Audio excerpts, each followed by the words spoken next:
Bienvenidos. Es grato para mí poder estar nuevamente con ustedes desarrollando el tema de Derecho Constitucional General. Estamos seguros que este curso va a ser para ti de gran utilidad en el desarrollo de tu profesión. Ya hemos estudiado en la unidad primero unos primeros conceptos acerca del Estado, acerca también del derecho constitucional. Hemos estudiado acerca de los elementos del Estado, como la población, como el territorio y también la organización política. Hemos mencionado asimismo a muchos pensadores de la antigüedad, como Nicolás Maquiavélico, Jean Bodin, Hobbes y todos aquellos entre los cuales podemos destacar a Montesquieu y los enciclopedistas que fueron los que trazaron las primeras conceptualizaciones acerca del poder y acerca del Estado. El hecho de reconocer que la población le cede su voluntad a los gobernantes, la necesidad que tienen los gobernantes de detentar un poder. Todos estos elementos tuvieron una evolución de conocimiento para de esa manera poder llevar adelante una teoría del Estado y una teoría de la Constitución. Nosotros estamos seguros que estarás repasando estos videos y también estarás repasando los materiales que tú has podido adquirir. Y no te conformes con ello, sino que consultes otras fuentes de lectura y también un poco de historia para entender estos temas de la teoría del Estado. Para esta oportunidad, en este tema número 2, nosotros hemos preparado algunos conceptos nuevos que nos van a ayudar a poder comprender mejor el tema del derecho constitucional. Vamos a hablar en este tema acerca de las formas que tiene el Estado. Vamos entonces con nuestras diapositivas. Allí podemos ver el título, Formas de Estado. Bueno, es importante entender que cuando hablamos de formas del Estado, ya estamos tácitamente señalando de que el Estado puede tomar varias formas. En realidad, a través de la historia humana y a través del desarrollo de las sociedades, el Estado ha tenido diferentes formas. En realidad, el poder se ha manifestado en las comunidades y en la colectividad de tal manera que a veces se centraba solamente en una persona, a veces en dos o tres, a veces en una serie de personas, y ya más modernamente, con el desarrollo de las grandes teorías del Estado y de los gobiernos, se ha asentado en instituciones. Vamos entonces a ver cómo son estas primeras formas del Estado. En la diapositiva podemos leer lo siguiente.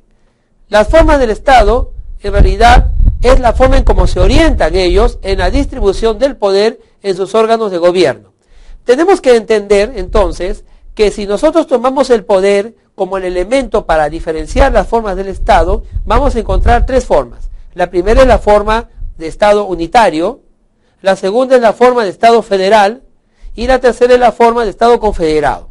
Cuando hablamos de Estado unitario, estamos hablando de que la teoría del poder dentro de este Estado unitario se ha desarrollado hasta el punto en defender la existencia de un solo ente que detente el poder.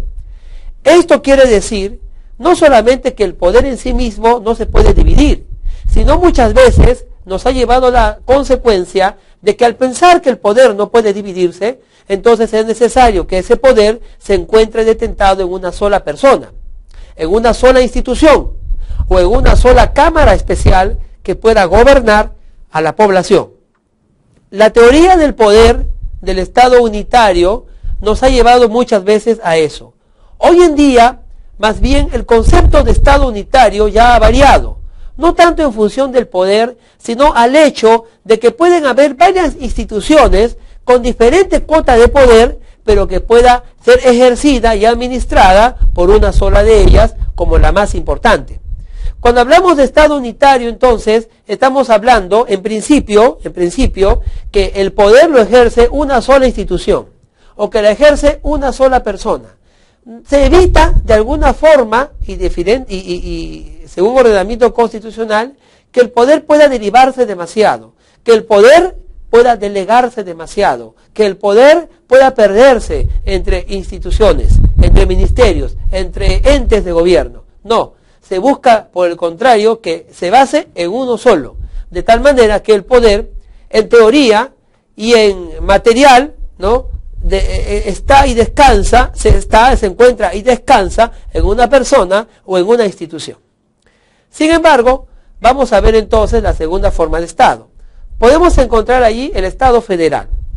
Cuando hablamos de Estado federal, estamos hablando que políticamente una colectividad se organiza derivando poderes.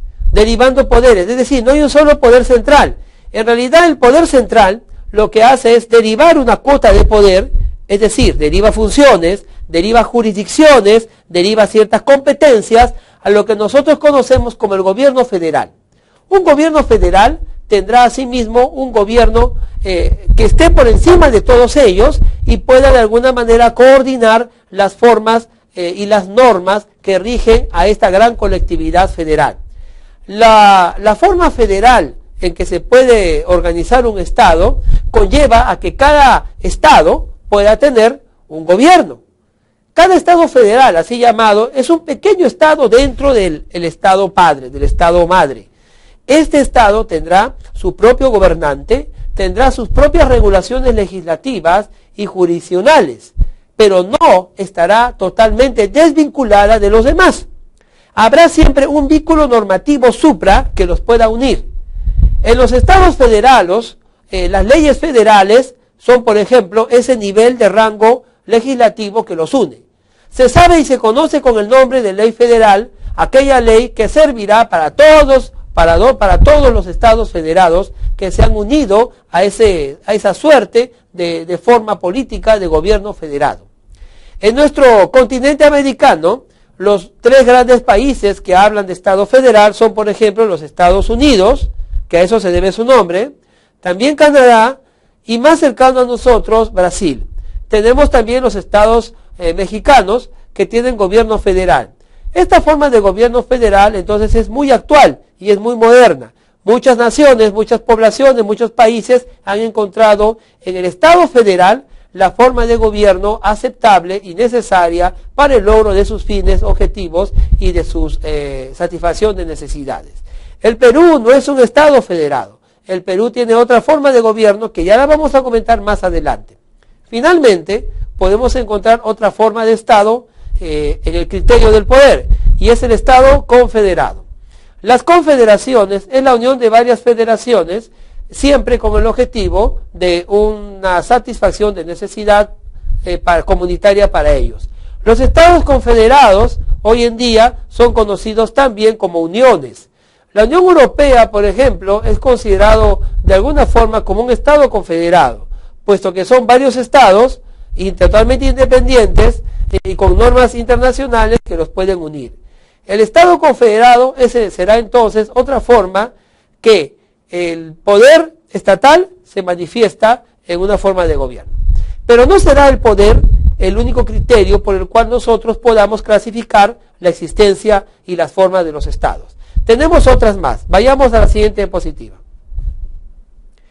Bueno, en la diapositiva que nosotros vemos, ya no tomamos como criterio de clasificación de los estados el poder, sino más bien la forma de gobierno que en ese estado se ha adoptado, como aquella que será la que lo administre. Algunos autores usan el término forma de gobierno. Si queremos mencionar los estados o clasificar los estados por la forma de gobierno, podríamos decir lo siguiente: Estado democrático. ¿Por qué Estado democrático? Nos vamos a referir como Estado democrático a aquellos países que se han organizado en democracias, es decir, han hecho división de poderes, han institucionalizado el gobierno, han creado una función legislativa, una función administrativa y una función jurisdiccional que se equilibre, se controle y se supervigile